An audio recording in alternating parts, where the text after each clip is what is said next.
Vincent Cross slammed his palm flat on the table, and every glass in the iron crossbar stopped clinking at once. "You walked in here wearing a dead man's patch," he said. "And you think that protects you?"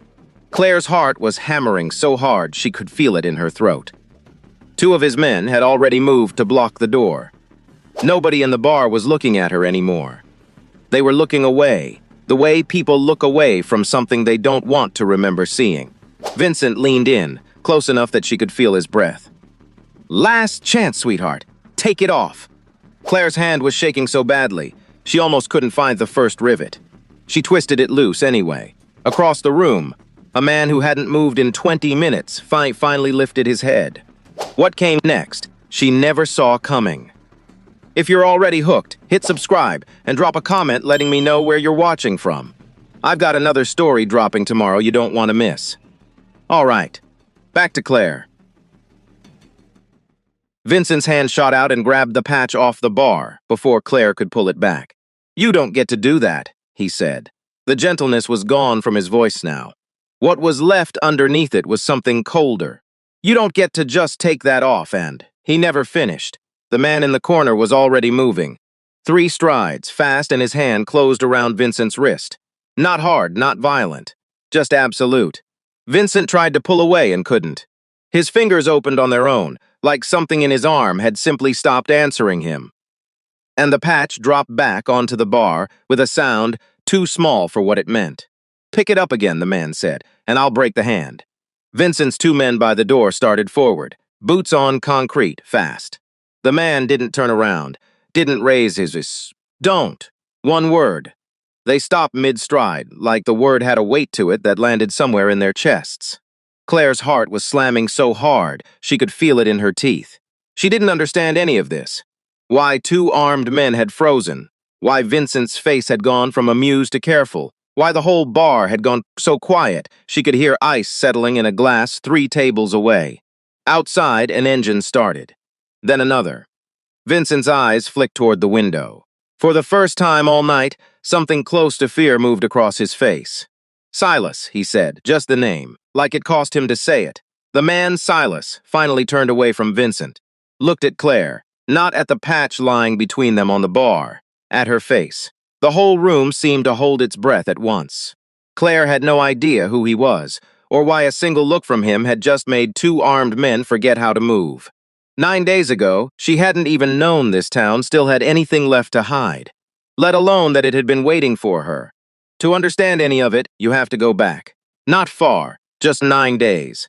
9 days earlier, the kitchen table in Emmett Calloway's house still had his coffee mug on it. Claire stood in the doorway and looked at it for a long time before she could make herself walk inside. The mug was from a gas station in Winnemucca, chipped on the rim, a faded picture of a jackrabbit on the side. There was still a half-inch of coffee in the bottom, gone cold. Because nobody had been inside this house. Since the morning the neighbor found him in the garage. Claire picked it up, poured it down the sink, washed it, set it on the rack like that mattered. She'd driven 6 hours from Phoenix the night before, after the lawyer's email. As the sole listed beneficiary, you'll need to come in person. And slept in her car outside the house because she couldn't make herself unlock the front door in the dark. 8 years. She did the math without meaning to. 8 years since she'd left for Phoenix, and her grandfather had stood in the driveway and said only, "Call your mother sometimes," the closest he'd ever come to, "I love you." And "don't forget us" in the same breath. She'd called, not enough. She knew that now, standing in his kitchen with his mug dripping on the rack. Her mother, Emmett's daughter, had died of an overdose when Claire was 19. After that, it had just been the 2 of them, in this house, not talking about it, the way people in this family didn't talk about anything. Now Claire was the only family Emmett Calloway had left in the world. The bedroom smelled like cedar and Old Spice. And something underneath that Claire didn't have a word for. The closet door was open, and there it was, hanging by itself, pushed to one side like he'd kept space around it on purpose. A leather riding jacket, worn soft and dark at the elbows, a patch sewn into the back. A silver serpent, coiled tight, wrapped around a wheel rendered in flame. She took it down off the hanger. It was heavier than she expected. The leather had a weight to it, a density, like it had absorbed something over the years, beyond just oil and sun. She put it on. It fit, not perfectly, but close enough, the shoulders sitting wide the way her grandfather's shoulders had been wide. She put her hands in the pockets and felt paper. The note was folded into quarters, soft at the creases. The handwriting was shakier than she remembered, the letters dragging, the kind of writing that came from hands that didn't work the way they used to. Claire, if you're reading this, I'm gone, and you found the jacket, which means you're the one I always hoped it would be. I'm sorry, for all of it, the years I didn't explain, the way I let you grow up not knowing who your family really was. I told myself I was protecting you. Maybe I was just a coward. The patch on this jacket isn't decoration. It means something to people you've never met, most of them good, some of them not. If anyone ever asks about it, anyone, you find Silas. Tell him who you are. He'll know what that means even if you don't. Trust him. Whatever he tells you to do, do it. I'm sorry I'm not there to do this in person. I always thought I'd have more time. Love, Grandpa. Claire read it 3 times. Silas, no last name, no phone number, no address. She'd never heard the name in her life. She did not take the jacket off. In the days that followed, Claire noticed things. A man at the grocery store looking at the patch a beat too long, then looking away fast. A truck slowing outside the house, just long enough for someone to get a good look at the jacket on the porch railing. Tire tracks in the driveway that didn't belong to her car. And on the 9th day, the day everything changed, a man fell into step beside her on the sidewalk outside the post office. He was older, gray hair, cut short, soft hands. "That's a beautiful jacket," he said. "Pleasant, easy. Belonged to your grandfather, didn't it?" Emmett. "Terrible thing. What happened to him? The whole town's been talking about it." "I'm sorry, do I know you?" "Vincent Cross." He smiled. It didn't reach his eyes. "I knew your grandfather a long time ago." He glanced at the patch. "That's worth more than you know, sweetheart. More than that jacket, more than this whole town, probably. I'd be careful, wearing something like that around." "Is that a threat?" He laughed. Short, easy, like she'd made a joke at a dinner party. "It's advice. From an old friend of the family."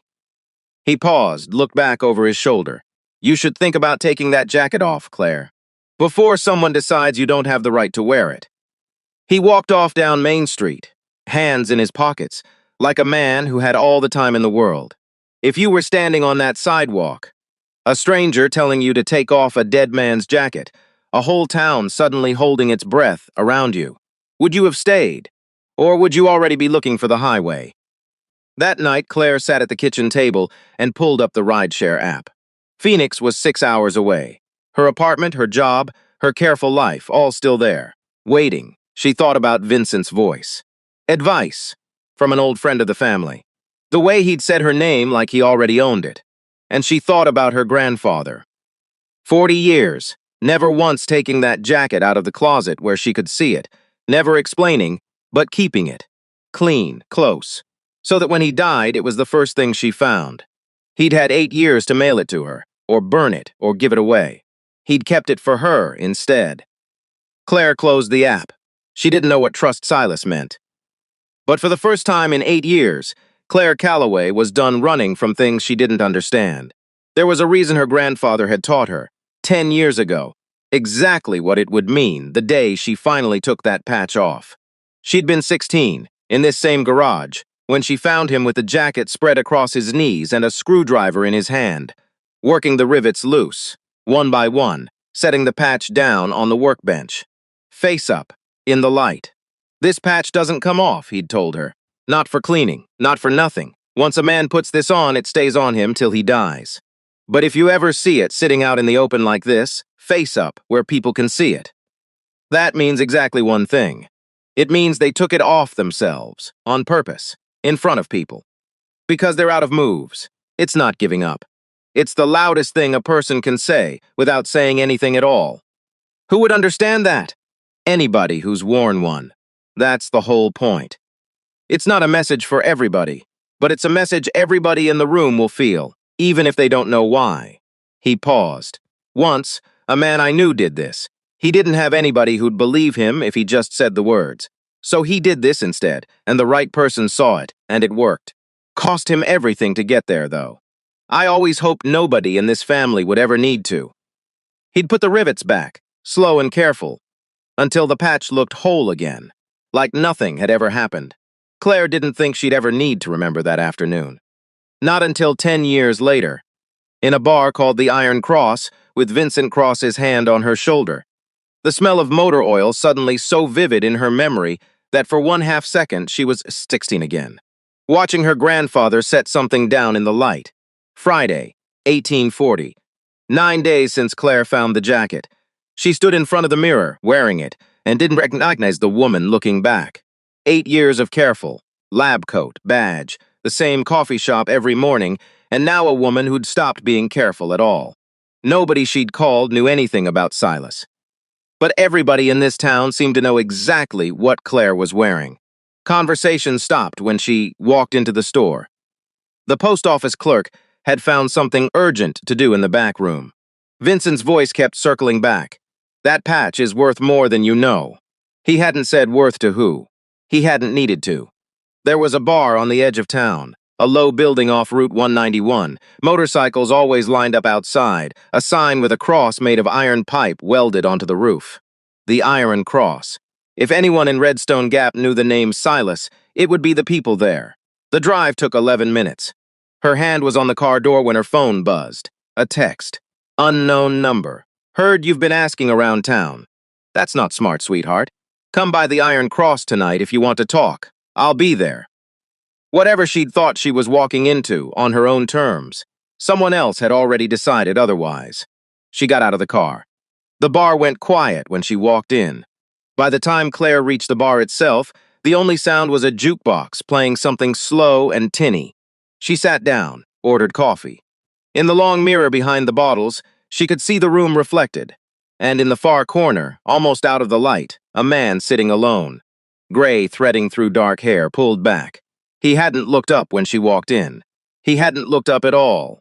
Claire didn't know it yet, but she'd just seen Silas Harlan for the first time in her life.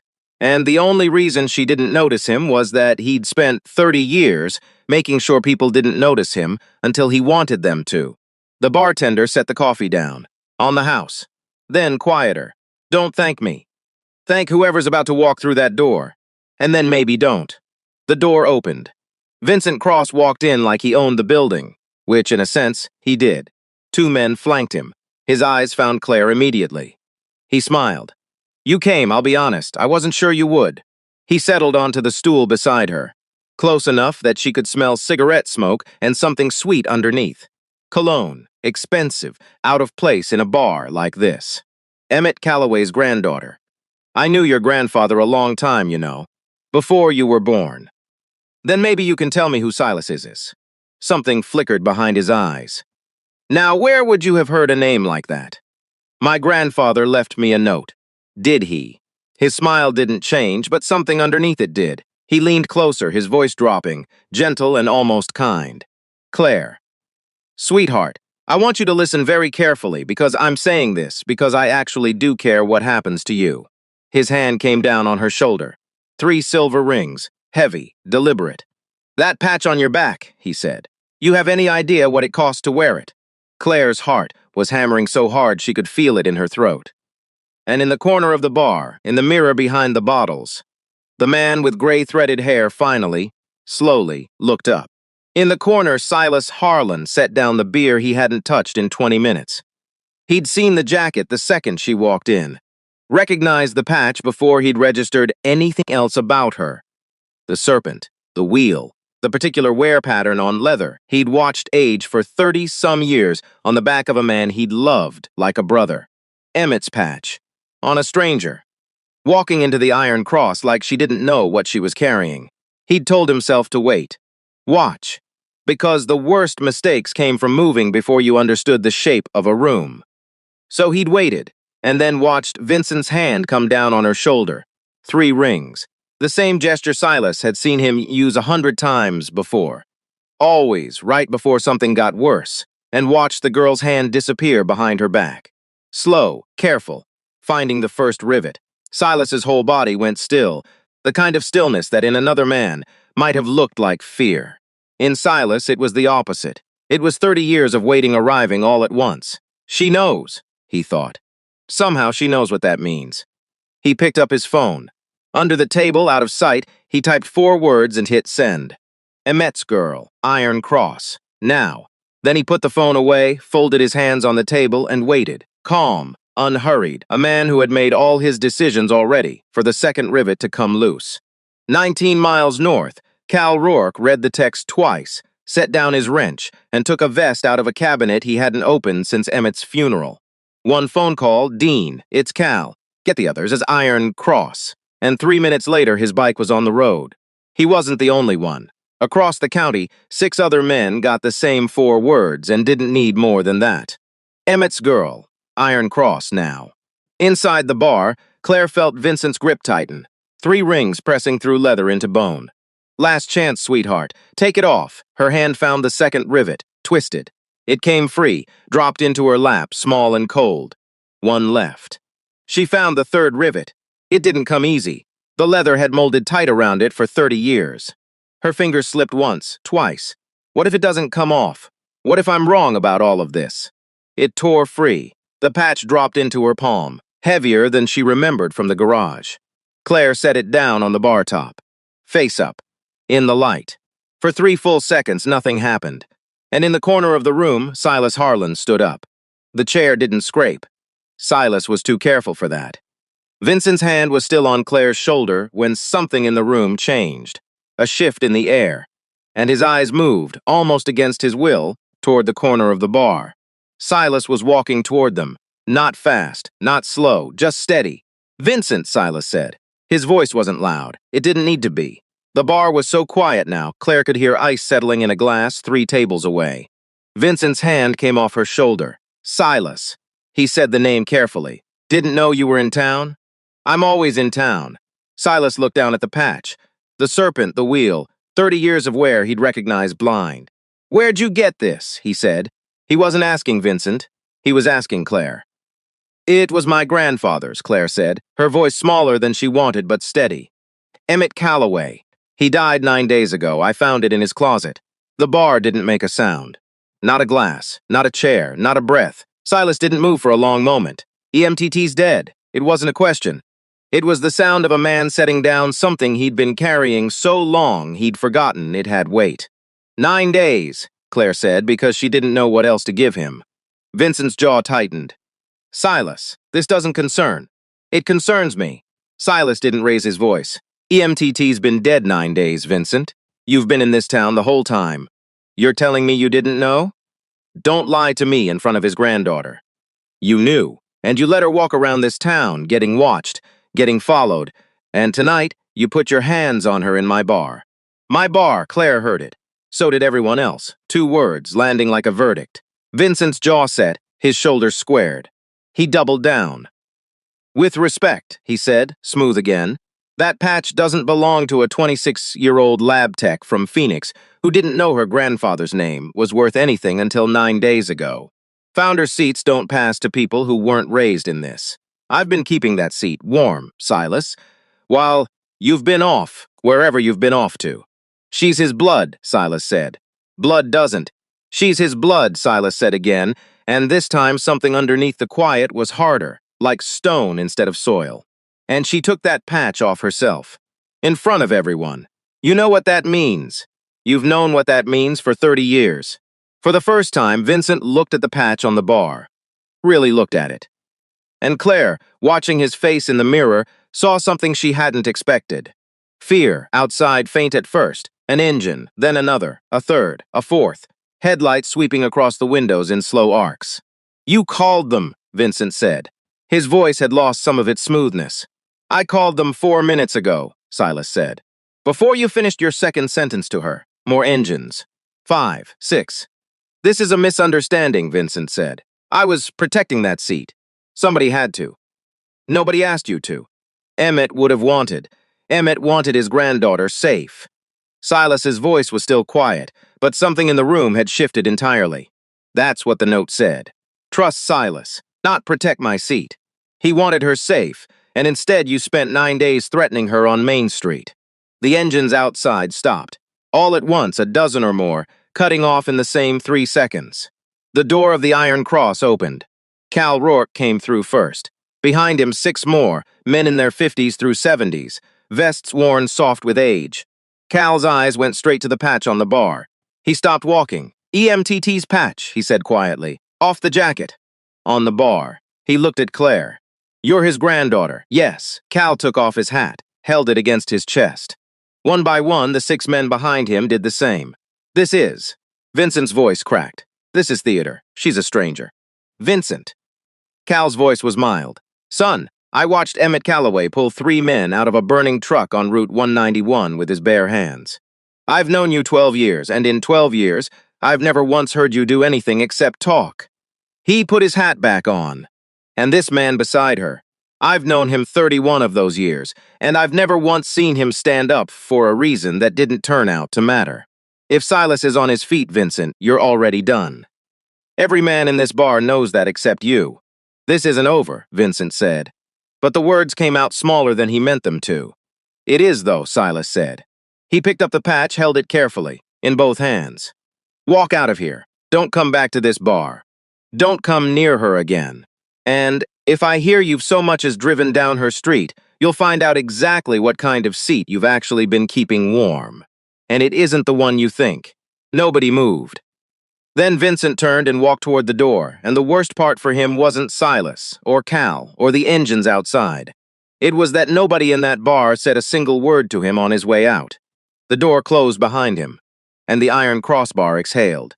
Silas sat down beside her. From his vest pocket, he took a small leather pouch, 3 old rivets, worn smooth.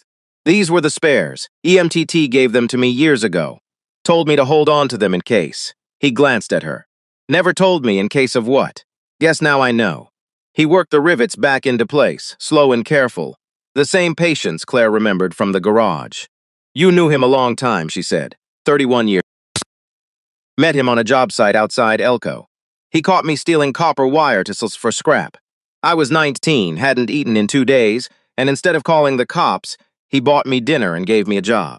He finished the last rivet, then set the patch down. Whole again, but sitting differently in his hands now, like something mended rather than simply unchanged. Your grandfather spent the last 20 years of his life trying to make sure this never touched you. He kept you out of it on purpose.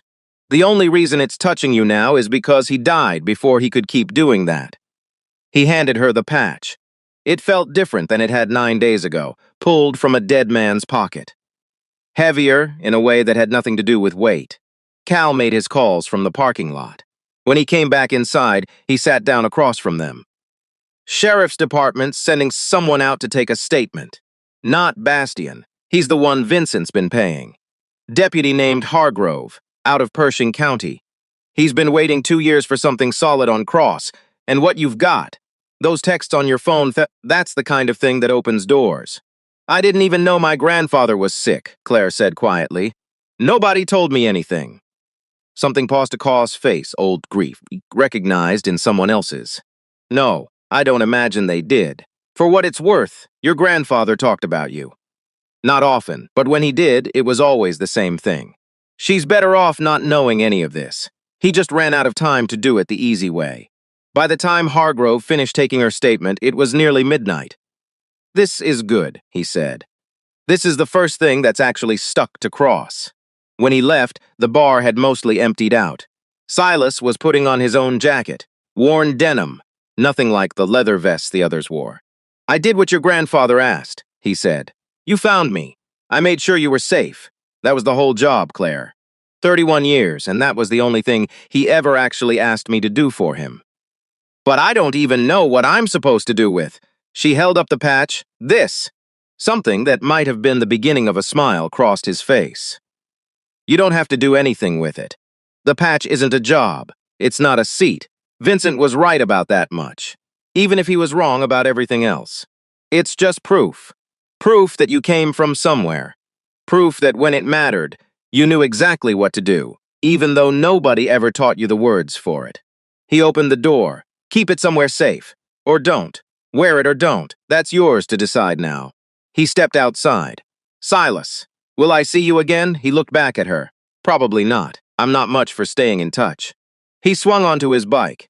But if you ever need something, really need it, you do what you did tonight. Doesn't matter where you are. Doesn't matter who's standing in front of you. Somebody'll know what it means. Always will. That's the whole point. And then he was gone, taillight shrinking down Route 191, into the dark, until the only sound left was the wind and the distant hum of the bar's neon sign. 4 months later, Claire stood in the kitchen of her grandfather's house, her house now, and looked at the jacket hanging on a hook by the door. Not pushed to the side of the closet anymore. Out in the open, where anyone walking in would see it. She hadn't moved back to Phoenix. The lab had offered her a transfer to Winnemucca, 40 minutes away, and she'd taken it. She'd worn the jacket twice since that night, once at the courthouse, where a clerk had glanced at the patch and quickly found something else to look at, and once at the funeral of a woman 2 streets over, whose grandson had asked, quietly afterward, whether Claire might be willing to talk to his mother sometime. About a situation, nothing urgent. Claire had given the woman her number. She hadn't called yet. But she kept her phone charged, kept it close, in a way she hadn't before. And some nights, sitting at her grandfather's table with his chipped jackrabbit mug in front of her, she found herself thinking about a garage in July, 10 years ago, and a man who'd spent 30 years making sure he'd be the kind of person someone could find. For the first time since she'd stood in that kitchen with his cold coffee mug, Claire didn't feel like she was waiting to leave. There's a particular kind of courage that doesn't look like courage at all. It doesn't raise its voice. It doesn't throw a punch. Sometimes, it looks like nothing more than a pair of shaking hands, working 3 small pieces of metal loose in a room full of people who could hurt you. Because somewhere along the way, someone taught you that the loudest thing you can ever say is the thing you say without saying anything at all. Claire Calloway didn't know when she walked into that bar that she was being watched by a man who'd spent 30 years waiting for exactly that moment. She just knew she was out of options. And she did the only thing she had left. That's the thing about the people in stories like this one. They're rarely looking for power or recognition, just the simple, desperate hope that somewhere, someone is paying attention. And sometimes, not always, but sometimes, someone is. This story is a work of fiction. The characters, towns, and events depicted are not real and are not intended to represent any actual persons, organizations, or events. If this story touched on something that feels close to home, if you or someone you know is dealing with domestic violence, harassment, or feels unsafe, please know that help exists, and you don't have to face it alone.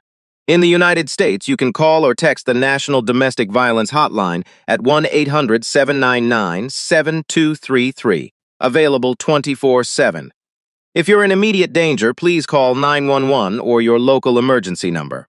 You are not alone. And reaching out is never a sign of weakness. If you were sitting at that bar tonight, if you'd seen Claire's hand disappear behind her back, would you have understood what she was doing? Tell me in the comments. I read every single one. And if you're new here, welcome to Heart Tales. Every week, we tell stories like this one. Stories about ordinary people, impossible moments, and the quiet kind of courage that doesn't ask for applause. Subscribe so you don't miss what's coming next. Because there are 2 more stories waiting for you. And trust me, you don't want to miss where they go.